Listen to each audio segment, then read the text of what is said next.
নমস্কার বন্ধুরা, আমি সুস্মিতা বাংলা ক্যানভাস চ্যানেলে সকলকে স্বাগত জানাচ্ছি।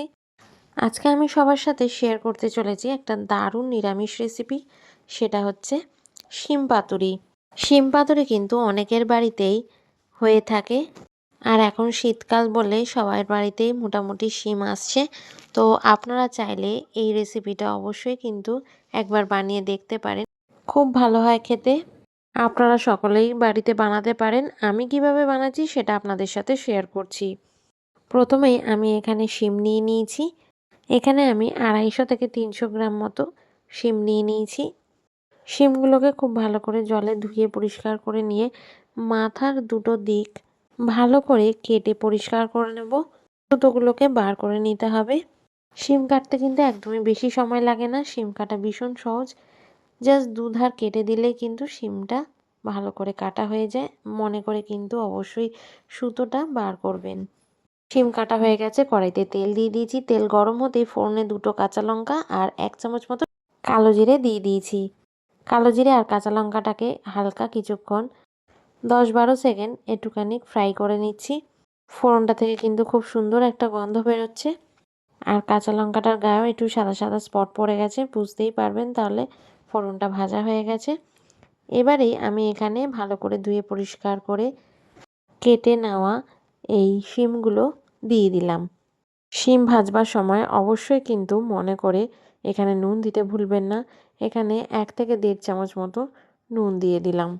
এবার নুন দিয়ে আমি এটাকে লো টু মিডিয়াম ফ্লেমে শিমগুলোকে ভালো করে ভেজে নেব। গ্যাসের ফ্লেমটাকে মিডিয়ামে রেখে শিমগুলোকে হালকা করে ভেজে নিচ্ছি। নুন আমি এখানে 1-1.5 চামচ দিয়ে দিয়েছি। এবার অ্যাড করে দিচ্ছি এখানে পরিমাণ মতো হলুদ গুঁড়ো। এখানে 1/2 চামচ মতো হলুদ গুঁড়ো দিয়ে দিয়েছি। এবার হলুদটা দিয়ে আবারও আমি শিমগুলোকে এইভাবে নাড়াচাড়া করে ভেজে নিচ্ছি। এই রান্নাটায় কিন্তু একদমই বেশি মশলার প্রয়োজন পড়ে না, বরং কম মশলা দিলেই এই রান্নার স্বাদ কিন্তু দ্বিগুণ বেড়ে যায়। হলুদ আর নুনটা দিয়ে ভালো করে নাড়াচাড়া করে আমি শিমগুলোকে একটুখানি ঢাকা দিয়ে ভেজে নেব। ওটাকে ঢাকা দিয়ে দিয়েছি। 2 থেকে 3 মিনিট ওটাকে লো ফ্লেমে রেখে একটু সিদ্ধ করে নেব, তাই ঢাকা দিয়ে দিয়েছি। আর এদিকে আমি পেস্ট তৈরি করে নিচ্ছি। মিক্সিং জারে প্রথমে নিয়ে নিয়েছি 1 চামচ মতো কালো সর্ষে আর আরেক চামচ মতো সাদা সর্ষে। এটাকে আমি শুকনোভাবে গ্রাইন্ড করে নিলাম। শুকনোভাবে বাটা হয়ে গেছে, পাউডার হয়ে গেছে এটা। এর মধ্যে এবার 2খানা কাঁচা লঙ্কা দিয়ে দিলাম আর পরিমাণ মতো জল দিয়ে দিলাম, যাতে একটা মিহি পেস্ট তৈরি করে নেওয়া যায়। এবার এটাকে ঢাকা দিয়ে পেস্ট করে নেব। আর দিয়ে দিলাম এখানে 1 চামচ মতো নুন। নুনটা দিতে ভুলবেন না। নুনটা দেওয়া থাকলে কিন্তু সর্ষে বাটাটা তেতো হয় না।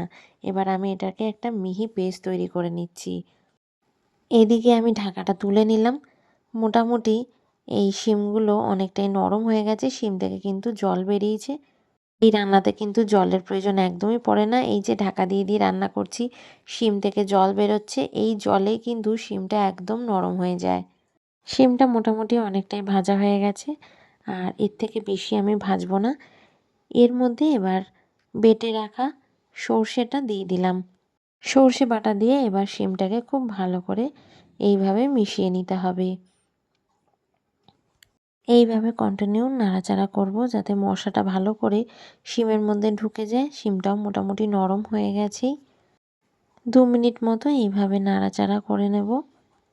খুব ভালো করে নাড়িয়ে চাড়িয়ে নিয়েছি। এবার মশলাটা কিন্তু কড়াইতে লেগে যাচ্ছে, তাই জন্য মিক্সির বাটিতে প্রচুর সর্ষে বাটা লেগে আছে, তাই আমি একটুখানি মিক্সি ধোয়া জল দিয়ে দিলাম এখানে। এইভাবে আমাদেরকে নাড়াচাড়া করে নিতে হবে, যাতে মশলাটা খুব ভালো করে শিমের গায়ে লেগে যায়। রান্না অলমোস্ট কমপ্লিট। এবার এটাকে ঢাকা দিয়ে রান্না করে নেব। এই রান্নায় কিন্তু একদমই বেশি জল ব্যবহার করা হয়নি, আর যে কোনো সবজিতেই জল কম ব্যবহার করে যদি রান্না করা যায় তাহলে কিন্তু আরও বেশি স্বাদের হয়।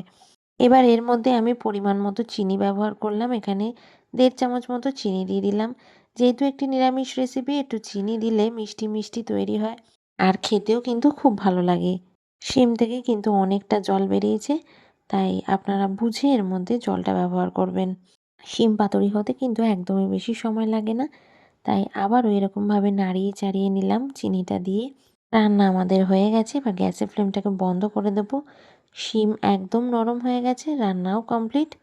দিয়ে দিলাম এর মধ্যে অল্প 1 চামচ মতো কাঁচা সর্ষের তেল আর অ্যাড করে দিলাম এখানে কুচিয়ে রাখা ধনেপাতা। এবার কাঁচা সর্ষের তেল আর ধনেপাতা দিয়ে একটুখানি নাড়িয়ে চাড়িয়ে গ্যাসের ফ্লেম বন্ধ করে ঢাকা দিয়ে মিনিট 5 সময় মতো স্ট্যান্ডিং টাইম দিয়ে নিতে হবে। তারপর এটা গরম গরম ভাতের সাথে আপনারা সার্ভ করতে পারেন। গরম গরম ভাতের সাথে শিম পাতুরি খেতে কিন্তু দারুণ লাগে। আমার আজকের রেসিপি একদম সহজ পদ্ধতিতে শিমের পাতুরি কেমন লাগলো অবশ্যই কিন্তু কমেন্টসে জানাতে ভুলবেন না। ভালো লাগলে লাইক করবেন আর চ্যানেলে নতুন দর্শক হলে অবশ্যই সাবস্ক্রাইব করে নেওয়ার অনুরোধ রইল। পাশে থাকা বেল আইকনটা অবশ্যই প্রেস করবেন যাতে নতুন ভিডিও কোনো আপলোড করলেই তার নোটিফিকেশনস আপনারা সঙ্গে সঙ্গে পেয়ে যাবেন। আপনারা ভালো থাকবেন, সুস্থ থাকবেন, সাবধানে থাকবেন। দেখা হবে আবার একটা নতুন রান্নার ব্লগে। টাটা।